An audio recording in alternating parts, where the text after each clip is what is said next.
Xin chào các bạn thân yêu nha, mình là Uyên Vô đây. Mình thực sự biết ơn vì các bạn đã chọn xem video của mình. Đợt này đi đông người lắm nên là mang rất nhiều đồ, cốp xe đựng không đủ luôn nè.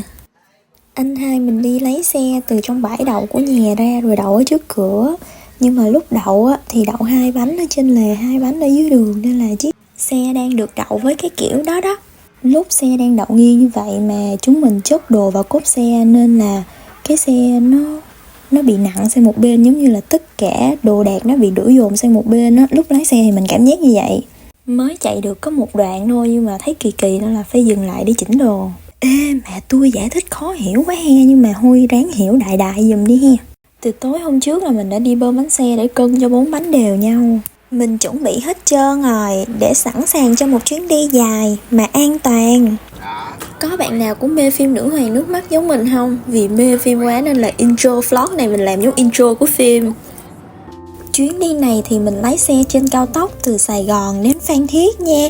Có đường cao tốc mới rồi nên là đến Đà Lạt cũng tiết kiệm thời gian rất nhiều so với đợt trước mình đi. Mình đi từ nhà đến xa lộ Hà Nội, xong rồi đi trên cao tốc Long Thành Dầu Giây, rồi sau đó mình đi tiếp trên cao tốc Bắc Nam là đến được Phan Thiết. Mình đã cực kỳ hào hứng mong chờ chuyến đi này, một phần cũng là vì mình được lái xe trên đường cao tốc mới để đến Phan Thiết. Xuất phát khá trễ nên là không kịp đón bình minh ở trên biển rồi. Mình chỉ có thể ngắm bình minh vào lúc đang lái xe thôi. Lúc này mấy anh em ở trên xe ngủ hết trơn rồi. Mình thức một mình buồn quá trời luôn. Mặt trời bắt đầu ló dạng rồi nè các bạn ơi. Trước khi đến Đà Lạt thì chúng mình ghé Phan Thiết để chụp hình ở biển. Hên ghê luôn á, mình vô tình quẹo được vô một con hẻm mà thấy được biển, có chỗ đậu xe luôn. Dọc bờ biển thì các cô chú đang tập thể dục vào buổi sáng sớm nên ở đây nhộn nhịp lắm. Nếu mà có nhà gần biển, sáng sớm ra đây chạy bộ tập thể dục đồ thì chill quá ha. Đây là lần đầu tiên mà mình thấy bình minh ở biển á, tại vì mình sợ biển. Đứng từ góc nhìn của một người sợ biển và không biết bơi thì mình thấy biển này khá là nguy hiểm á nha. Nhưng mà bây giờ cũng có khá nhiều người đang bơi trên biển này á. Mấy bạn mà cũng không biết bơi giống như mình á thì chỉ nên xuống những bãi biển mà có nhiều người bơi, hay là bãi biển ở trong resort á, những nơi an toàn nha. Cũng không nên bơi ở biển có bờ đá như này mà đang lúc này gió khá mạnh á. Mình thì chỉ quay phim chụp hình ở trên đường đi bộ này thôi, chứ làm gì mà dám bước xuống bãi đá đó để chụp hình chứ. Mình chúc cho tất cả các bạn có những chuyến đi vui vẻ trọn vẹn nha. Và an toàn nữa nha, nhớ bảo vệ bản thân và chăm sóc sức khỏe tốt nha. Lúc này là chúng mình đang định quay video theo TikTok với mấy nội dung đi du lịch cùng nhau á. Mấy video kiểu thay đổi chỗ đến mà không thay đổi người á. Nhưng thực tế là chúng mình chỉ quay với nhau ở mỗi chỗ này thôi, nên chẳng có video TikTok nào được ra đời cả. Lần này mình đi Đà Lạt với 2 người anh và 2 đứa em.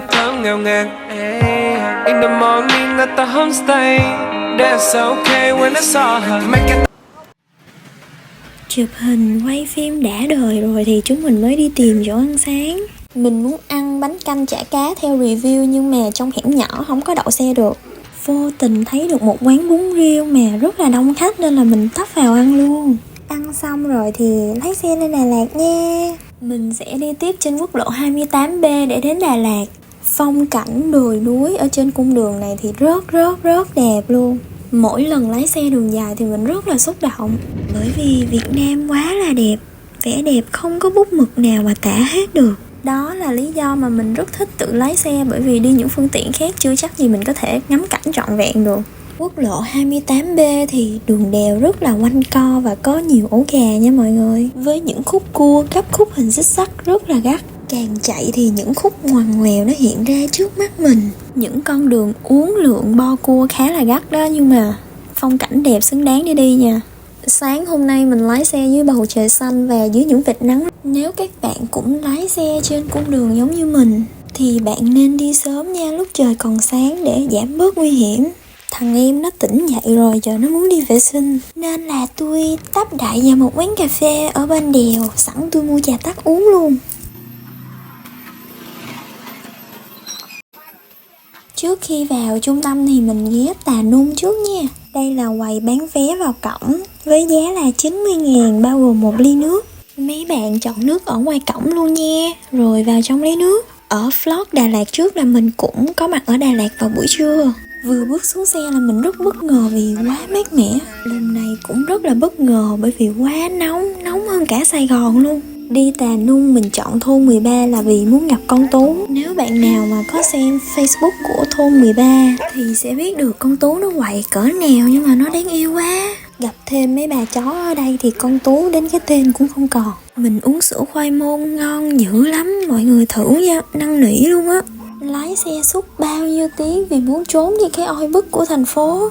Thì đến được nơi mà cái nóng khiến mình thở cũng mệt mỏi nữa. Trời nóng cũng làm cho mấy bạn chó mệt mỏi rồi. Mấy em chó chỉ nằm một chỗ chứ không còn hứng khởi để chạy nhảy. Mấy em chỉ ở trong chuồng thôi nên là mình chỉ được đứng ngoài chọc ghẹo nó thôi. Tụi nó ở đây được yêu thương và được chăm sóc rất là kỹ. Quán chủ yếu là ngồi ở ngoài trời. Hôm nay nóng khô quá không thể chill ngoài trời được đâu. Bàn của chúng mình là ở trong cái khu lấy đồ uống luôn. Ở trong đó có mái che nên là khá mát mẻ.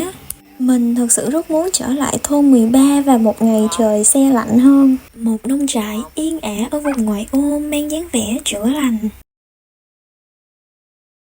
Chúng ta đang ở cái độ tuổi đẹp nhất của mình đúng không? Ai 20 tuổi với tay?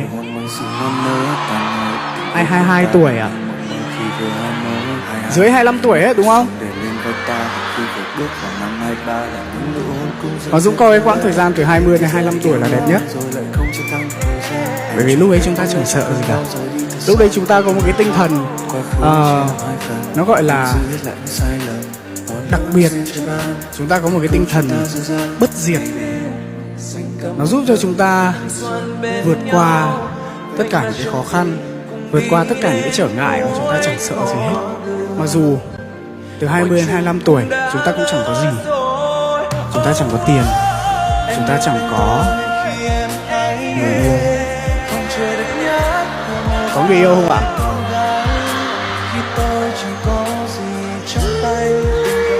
Mới chia tay. Thế nên là hôm nay đi một mình. Lúc này thì thằng em đang đạp xe lại để cho hai chị chụp hình. Lúc đầu thì mình nhành đạp nhưng mà cổ xe bị nghiêng qua một bên. Mà không hiểu sao thằng em vẫn đạp được. Hai chị em mình thì đi đến đâu cũng tác nghiệp liên tục. Chụp hình xong rồi thì tới quay clip, quay ngang, quay dọc, quay tùm lum hết. Mình biết là không có ống kính nào đẹp bằng đôi mắt của chúng mình hết. Chúng mình chỉ thấy được vẻ đẹp của cái gì đó khi tận mắt chứng kiến thôi. Mình biết là vậy nhưng mà chị em mình cũng muốn lưu giữ những kỷ niệm, lưu giữ dáng vẻ của chúng mình qua những bức hình. Giờ thì em đã can đảm để rời xa anh rồi. Trời ơi, khúc này mình đi mắc cười quá ha. Mình đi một đường xéo như vậy là để đến được chỗ xe đạp, để mình dắt chiếc xe đạp trả về chỗ cũ á. Đi đến chỗ nào thì mình cũng dành phần lớn thời gian là để chụp hình. Mình mê chụp hình dữ lắm, mê được chụp nhưng mà cũng thích chụp cho người khác nữa nha. Có bạn nào mà ở Bình Dương hay ở Sài Gòn hay ở các tỉnh lân cận Bình Dương á mà muốn đi cà hê, chụp hình, quay phim vui vẻ đồ á thì nhắn tin cho tôi liền nha. Tôi sẽ đi cùng với mọi người, tôi chụp hình cho mọi người. Bởi vì về Việt Nam chơi là hầu như mình đi cà phê chụp hình mỗi ngày luôn á. Liên lạc liền. Đó giờ mình không có thích mặc đồ màu trắng nhưng mà thích cái kiểu đầm này nên là mình mới mua. Chiếc đầm này mua ở Dotti nha. Chiếc mặt nhăn nhó này là do trời nắng gắt quá. Cậu thấy mệt mỏi lắm hả? Chắc là cậu mệt lắm rồi. Đúng vậy. Mấy cái hộp nhỏ đó là chỗ để chìa khóa. Lúc check-in thì sẽ nhận được mật khẩu để mở cái hộp lấy chìa khóa phòng. Lần này thì mình sẽ ở 2 homestay khác nhau trong 4 đêm. Trong 2 đêm đầu thì mình sẽ ở homestay này nha. Những chỗ mà mình ở trong chuyến đi này thì mình sẽ không để địa chỉ như vlog Đà Lạt trước nha. Vì là trong lần này mình không có khuyến khích ai ở theo mình nha. Mấy cái homestay lần trước mình thích như vậy mà tại sao mình lại không chịu quay lại? Là vì mình muốn được trải nghiệm thêm nhiều homestay khác nữa.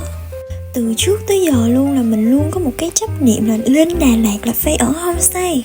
Với mình thì chỉ có homestay ở Đà Lạt mới mang được cái dáng vẻ yên bình, Mình chỉ ở khách sạn khi đi chơi ở những nơi khác thôi. Nhưng mà sau cái chuyến đi này thì thay vì lựa chọn trải nghiệm homestay như trước đây, thì những chuyến đi sau mình chỉ chọn ở khách sạn thôi. Vì một số lý do cá nhân là sở thích thay đổi rồi thôi, chứ lý do đó không đến từ homestay đâu nha. 5 anh chị em mình cùng ở chung một phòng chơi vui. Chưa kịp quay phòng thì mọi người đã bày đồ ra hết trơn rồi. Tối nay mình không có đi ăn cũng không có đi cà phê. Mình chọn ở phòng nằm ngủ sau cả đêm thức để lái xe. Chuyến đi này mình thiếu nghị lực hơn Tết năm trước nhiều. Mong là đợt sau về chơi mình có nhiều nghị lực hơn. Và từ chỗ này thì không còn đoạn phim nào nữa cho đến trưa ngày mai.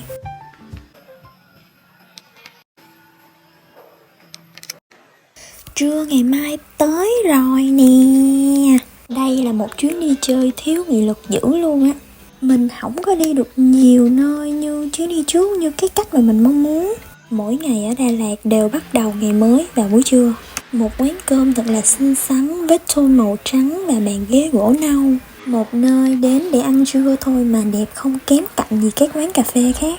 Vừa có chỗ ăn ngon he, vừa có 100 tấm hình ra đời nữa. Khu vực trong nhà thì có khoảng 2-3 bàn ăn thôi nha. Nơi rộng rãi nhất là khoảng sân vườn mát mẻ lộng gió. Cái lúc mà mình đứng chụp hình trước căn nhà này, có một anh cũng là khách của quán đang ngồi ăn cùng gia đình ở bàn đối diện căn nhà, thấy cái bảng không liên quan lắm. Anh đó thấy như vậy nên là chạy lại mang cái bảng đi chỗ khác giùm luôn. Mình thì cứ đứng chụp hình đâu có để ý đến cái bảng nó kỳ đâu. Thật sự là rất biết ơn khi nhận được những sự giúp đỡ dễ thương như vậy. Quán cơm nằm trên một đường không quá to nhưng mà có chỗ đậu xe hơi vô tư nha. Món ăn chưa lên đủ nhưng mà chúng mình xin phép ăn luôn nha, đói quá rồi. Đây là lần đầu tiên mình dùng cái máy quay này nên là mình chưa có rành máy lắm, nên là ánh sáng trong video nó không đều nhau. Mình chưa canh được ánh sáng cho phù hợp khi quay ở trong nhà với khi quay ở ngoài trời, nên là ánh sáng nó không đều nhau trong xuyên suốt một video. Mình sẽ tìm hiểu thêm để rõ các thông số của máy với học thêm nhiều góc quay đẹp hơn để nhìn nhẹ hơn. Sau một khoảng thời gian mình đi học ở Úc thì giờ mình về sau một khoảng thời gian xa nhà, về lại nơi mình có thể làm mọi thứ và sống trong nhung lụa. Giỡn thôi nha. Mình đã nghe mọi người nói rằng phong cảnh đẹp nhất ở nơi xa cũng không bằng con đường trở về nhà. Ngôi nhà mình nói ở đây không chỉ là ngôi nhà mà mình lớn lên, mà Việt Nam cũng chính là ngôi nhà. Nhưng mà tại sao mình lại muốn làm một chuỗi vlog về Đà Lạt mà không phải là một tỉnh khác dù nơi đâu cũng thu hút mình? Nếu có thời gian thì mình vẫn sẽ muốn đi nhiều nơi khác nhau, nhưng mình luôn dành sự ưu tiên cho Đà Lạt là vì khoảng cách từ nhà mình nó không gần nhưng mà nó cũng không quá xa, nên khoảng thời gian lái xe mình vẫn vui vẻ, vẫn hào hứng mà không có mệt mỏi. Ở bên Úc thì mình vẫn có xe để lái đi học rồi đi công việc mỗi ngày, nhưng mà đam mê lái xe không bao giờ tắt nha. Về Việt Nam vẫn lái mà không có hề chán luôn. Những bữa cơm nào được ngồi bên nhau á, không chỉ là để ăn cho no mà cũng là khoảng thời gian mà chúng mình ngồi chia sẻ, ngồi lắng nghe nhau. Mình đi Đà Lạt từ tháng 6 nhưng mà không biết tới tháng mấy thì vlog này mới được đăng lên nữa. Mê quay phim dữ lắm nhưng mà chỉnh sửa vlog rất chậm, vì đăng vlog lên không có ai coi hết trơn nên là vậy đó. Còn cái này nữa, lúc mình chạy vào quán cơm á, thì ở đầu đường mình thấy có một tiệm bán đồ vintage, bán quần áo rồi này kia dễ thương lắm mà lúc ăn xong quay trở ra thì tiệm đóng cửa mất tiêu rồi. Bạn nào mà đi dốc thị rồi thì biết con đường tới đó nó ra sao rồi ha. Bạn nào đi xe hơi á thì chạy qua khỏi quán tới cuối đường sẽ có chỗ để quay đầu xe, rồi quay ngược lại thì mới có chỗ để đậu nhé. Đường thì rất là hẹp, mà lúc mình chạy xuống để quay đầu á thì ở bên cạnh lại có một chiếc xe tải nhỏ đang đậu ở đó để bỏ đồ xuống. Mình thì cứ đứng ở đó mình đợi lâu, thiệt là lâu. Xong rồi chú chạy xe tải á, chú thấy vậy chú chạy xe của mình giúp mình luôn, chú chạy lên tới chỗ đậu xe luôn. Đi Đà Lạt đến đâu cũng gặp được những người dễ thương và nhận được những cái sự giúp đỡ gọi là đáng yêu như vậy.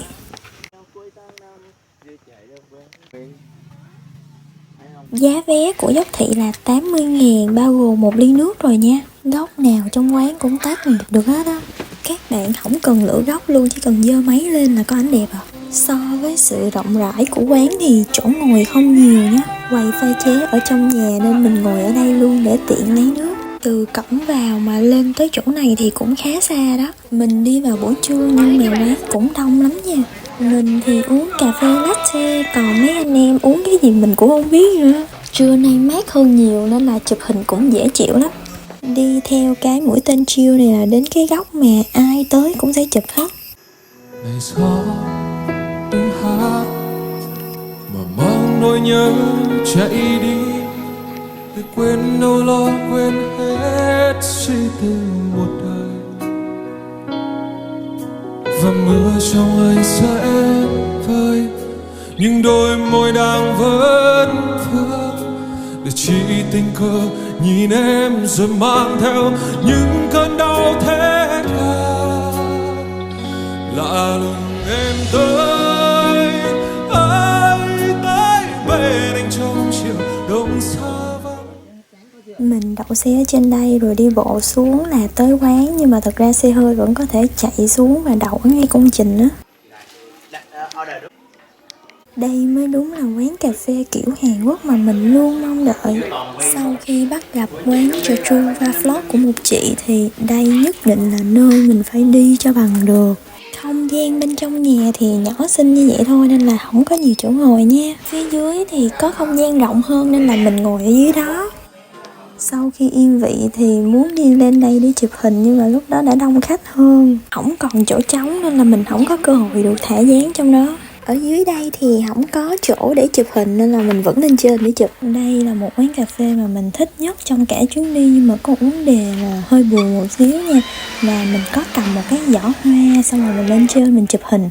Thì lúc đang đứng chụp, bạn nhân viên lại lấy giỏ hoa đi, mà thay vào đó bạn có thể nói là đây là đồ trang trí không đụng vào, hay là kêu mình trả về chỗ cũ, thì nó vẫn đỡ hơn là mấy bạn lấy đi như vậy á. Ly nước trang trí đẹp mà thêm hồ nước thơ ơi là thơ nên là mình đứng đây để quay video. Lên Đà Lạt thì mình chỉ thích đến những quán cà phê đẹp thôi, mình không có kỳ vọng nhiều vào đồ uống, cho nên những lúc không hợp khẩu vị thì mình cũng không thấy thất vọng.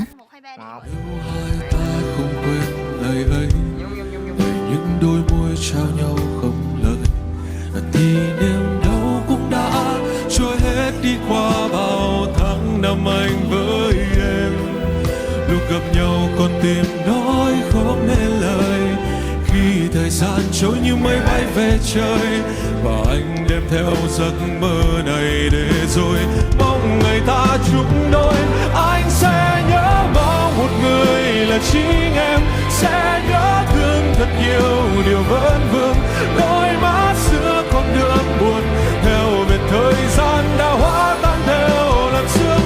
Hai ta có trên đường đời nhìn thấy nhau trong phút giây nghẹn ngào thì anh chẳng thể bước tới chào em như trong giấc mơ ta được có nhau. Thức giấc lúc khi trời mưa, chuyện yêu thương mùa về khiến anh nhận ra ký ức đón đưa ngày xưa chuyện đôi ta ngày nào.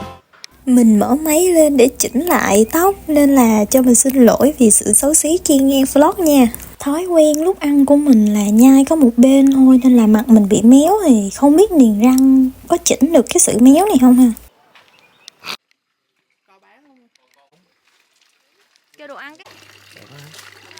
Tiệm bò rất chill, một tiệm thịt nướng mà mình yêu thích nhất nên là chuyến đi này bắt buộc phải ghé ăn. Mình mê từ cách bày trí của quán đến không gian thật là chill, rồi các món ăn cực kỳ ngon và sự thân thiện nhiệt tình của các bạn nhân viên ở đây.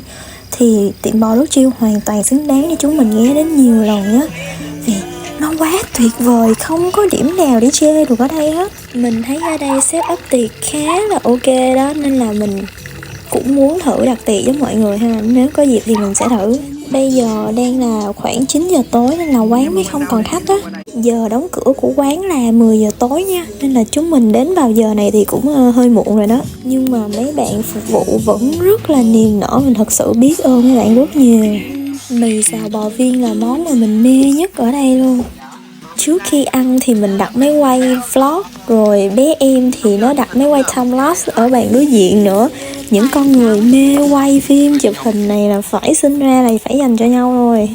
Chuyến này có thằng em út đang tập sự làm người lớn nên là ga lăng lắm. Trước khi vào bữa là ngồi nướng thịt cho mấy anh chị, rồi đi đâu cũng xách đồ hết. Nghe kể là trước đây nó không có như vậy đâu, dạo gần đây mới như vậy thôi, nên là trời ơi thằng em nó lớn thiệt rồi. Nói chứ cũng còn hơn 1 năm nữa là nó thi đại học rồi. Nhớ mới hôm nào mình còn vùi đầu trong sách vở, người ôm vợ nhặt ấy vậy mà 3 năm trôi qua rồi. Khi màn đêm buông xuống, với những ánh đèn lung linh giữa những tán cây xanh, chúng mình ngồi ăn tối cùng nhau ở ngoài trời, với không khí se se lạnh của Đà Lạt khi về đêm. Chúng mình vừa ăn vừa nói chuyện, nói cười rôm rả, thì thực sự còn điều gì quý giá hơn những cái giây phút mà còn được ngồi bên cạnh nhau. Hồi xưa thi đại học mặc dù bị tủ đè nhưng mà cũng được 8 cộng văn. Mà giờ câu từ trong vlog nhìn mắc cười quá, nghe nó kỳ quá, nó không hay xíu nào hết. Thông cảm nha. Về ngôi nhà có góc vườn nhiều chó nhiều gà, đám mang nói con khó chiều mà lại thích gió trời hơn gió điều hòa. Về ăn cơm mẹ nấu, về mặc áo mẹ may, về đưa ba ra chợ mua cây đào cây mai về bày. Cả năm trời làm việc nhiều khi rã rời như cây máy. Về nhà thấy áp lực nhẹ như bất thổi cái là bay. Ấm êm hơn bếp lửa, ngọt bùi hơn lúa non. Nhà vẫn luôn ở đó, mong chờ những đứa con. Dẫu cho mưa cho nắng, không bao giờ nề hà. Hạnh phúc chỉ đơn giản là còn được về nhà. Hạnh phúc đi về nhà, cô đơn đi về nhà, thành công đi về nhà, thất bại đi về nhà, mệt quá đi về nhà, mông lung đi về nhà, chân vân đi về nhà. Không có việc gì đi về nhà, không có việc gì thì đi về nhà, đi về nhà, đi về nhà. Đường về nhà là vào tim ta, dẫu nắng mưa gần xa. Thất bát vang danh, nhà vẫn luôn chờ ta. Đường về nhà là vào tim ta, dẫu có muôn trùng qua. Vắt đói sao rời, nhà vẫn luôn là nhà. Nhà có thể lớn, có thể nhỏ, có thể không khang trang. Cha mẹ nào cũng muốn con được sống đàng hoàng. Lớn lên làm người mong một tương lai sáng lạng. Cầm cùi cả đời không bao giờ thấy than vang. Đường về nhà là vào tim ta. Ăn tối xong rồi thì cùng mình đi uống sữa đậu nành nha. Dạ sữa, có sữa Đậu nành, đậu xanh, đậu bột, sữa màng đó. Rồi đi có người khoai môn hết rồi em ơi, giờ anh còn đậu nành. sữa đậu nành lạnh. Dạ đậu nành nóng. Nành xanh phụng đó. Xanh.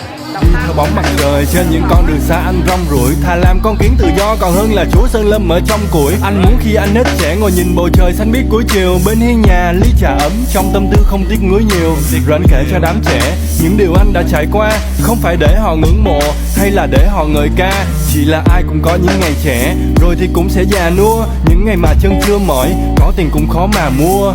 Những ngày nào đó khi tâm tư được vẫy vùng, và ta sẽ cùng mở nhạc giữa rừng xanh và nhảy cùng. Là đâu đó giữa chập trùng núi và non kia, nằm trên đồi hút điếu thuốc và ở trong túi là lon bia. Là ngày mai đôi mắt ta chưa cho đến lúc đầu. Là ngày mà ánh sáng tim ta nhìn thấu được mình.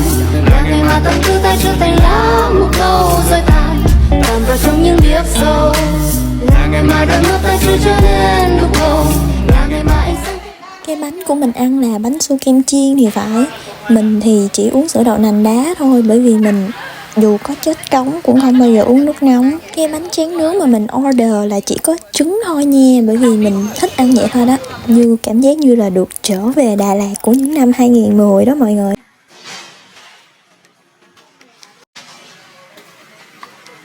Mình coi video review của chị Gom Pink nên là mình biết cái quán Atiso này.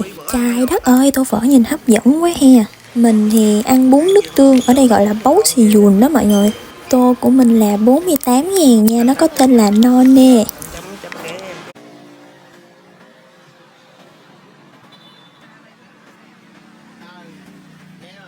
Từ cái bảng màu hồng này mình đi thẳng vào cổng, đến cuối đường là thấy được quán nha mọi người. Mình thấy quán rất là chu đáo nha, khi có rất nhiều mũi tên chỉ đường. Nhưng sự thật là không thể nào lạc đường được, bởi vì chỉ có một lối đi duy nhất thôi. Các nàng thơ nhất định phải đến đây để chụp hình một lần nha. Có một căn nhà gỗ thiết kế châu Âu cổ xưa nằm giữa một khu vườn cổ tích xinh xỉu luôn. Các bạn mà lỡ sảy chân bước vô đây rồi thì khi bước ra là phải có đến hàng ngàn tấm hình đẹp. Tại sao mà đi đến đâu mình cũng nhắc đến cái chuyện mà quay phim chụp hình. Thực ra là mình đi Đà Lạt chỉ để được chụp hình, để lưu lại những kỷ niệm qua những tấm hình thôi. Những cái quán mà để mình chậm lại, ngồi nhâm nhi từng ly nước hay là đọc sách, học bài đó, thì mình sẽ đi những quán ở gần nhà, chứ mình không cần phải đi xa như vậy. Tiêu chí đi chơi của mình là chỉ chăm chăm vào thiết kế của quán đẹp để chụp hình thôi. Góc nào trong quán cũng thơ mộng nhẹ nhàng nên rất phù hợp với mấy bạn theo style nhẹ nhàng hay mặc đầm hoa rồi đó. Có mấy em mèo hay nằm ở khu vực gần quầy pha chế á. Nếu mà bạn nào vừa thích cái vẻ đẹp đồng quê này mà vừa mê mèo thì chắc chắn phải đến nha. Mình thì mê vẻ đẹp ở đây quá nhưng mà sợ mèo ấy. Mình không có quen dùng cái máy quay này nên là mình quay cái lâu lâu cái ánh sáng của nó hay bị chói rồi nó không đều khi ở bên trong với bên ngoài á. Nhiều khi mình còn quay ở chế độ slow motion mà mình không hề biết, mình cứ thế mình để mình quay đó. Nhưng mà ở chế độ slow motion thì không thu được tiếng. Mặc dù vlog này mình không có theo kiểu vừa quay vừa nói chuyện, nhưng mà mình vẫn thích có một cái background noise đằng sau á, vẫn thích thu những cái tiếng ồn ở xung quanh. Đến với một chiếc nhà vệ sinh thật là đáng yêu, rất là có gu luôn đó. Và điều đặc biệt là phòng thay đồ với nhà vệ sinh là tách biệt nhau.